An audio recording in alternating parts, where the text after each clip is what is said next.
আসসালামু আলাইকুম। আমার চ্যানেলে আপনাদের সবাইকে স্বাগতম। এই চ্যানেলে আমি বাংলাদেশ ক্রিকেটের ফ্যান হিসেবে নিজের ওপিনিয়ন দিয়ে থাকি। চলুন তাহলে দেরি না করে শুরু করা যাক।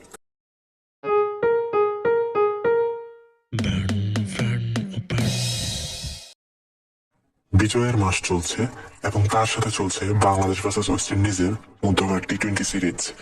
বাংলাদেশ এর আগে টেস্ট সিরিজটি ড্র করলেও ওডিআই সিরিজে হোয়াইট ওয়াশ হয়েছিল, কিন্তু টি-20 সিরিজে বাংলাদেশ দারুণ কামব্যাক করেছে।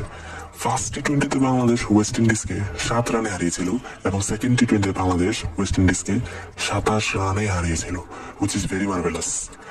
আগামীকাল Bangladesh versus West Indies third টি-20, যেটা কিনা শুরু হবে বাংলাদেশ সময় সকাল 6টায়। আমরা এই ম্যাচের সম্ভাব্য একাদশ নিয়ে আলোচনা করব। যেহেতু বাংলাদেশ প্রথম 2 ম্যাচ জিতে গেছে, তাই আমার মনে হয় বাংলাদেশ এই ম্যাচে কিছু চেঞ্জেস আনবে। সৌম্য সরকার গত ম্যাচে আঙুলে ব্যথার কারণে ইঞ্জুরি পায়, ফলে তার জায়গায় ইমন দলে জায়গা পাবে এবং ওপেনিং এ ইমন এবং তানজিদ হাসান তামিমকে দেখা যাবে। 1 ডাউনে নামবেন ক্যাপ্টেন লিটন দাস, 4-এ নামবেন মেহেদী হাসান মিরাজ। আমার মনে হয় এই ম্যাচে 5-এ শামীম হোসেনকে নামানো উচিত। তাকে বেশি নিচে নামালে বাংলাদেশেরই ক্ষতি, তাকে একটু উপরে নামালেই ভালো, যেহেতু টি-20তে বেশি ওভার পাওয়া যায় না। 6 জাকির আলী অনেক ফিনিশিং এর রোলটা তাকেই করতে হবে, সাথে শেখ মেহেদী।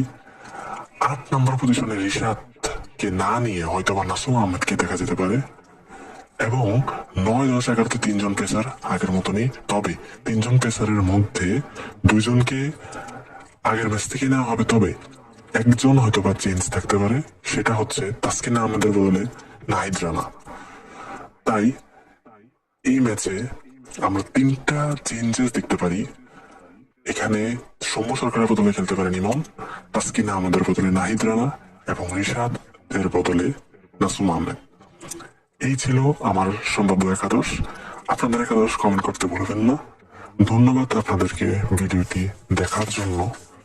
ভালো লাগলে ভিডিওটিতে লাইক দিন, শেয়ার করুন, আর সবার আগে ভিডিও পাওয়ার জন্য সাবস্ক্রাইব করুন। আজকের মতো এখানেই শেষ।